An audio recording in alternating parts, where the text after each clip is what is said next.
Kesal tak diberi uang, seorang anak di kota Parepare, Sulawesi Selatan membakar rumah orang tuanya. Pelaku telah ditangkap dan mendekam di sel Polsek Soreang. Kebakaran yang terjadi pada 19 Juli lalu sengaja dilakukan anak dari pemilik rumah.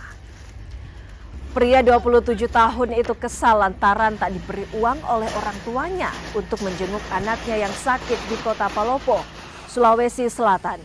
Pelaku sempat buron sebelum akhirnya ditangkap saat bersembunyi di rumah rekannya. Pelaku juga diduga pengguna narkotika.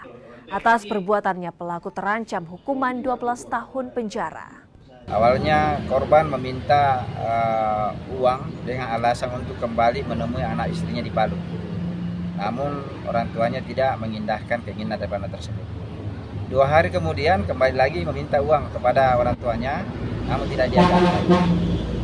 Namun karena merasa kecewa, anak ini ada kata-kata, kalau kamu tidak memberikan uang kepada saya akan membakar rumah. Baik, jadi akibat dari perbuatan ini benar pelaku melakukan suatu pembakaran kepada rumah orang tuanya.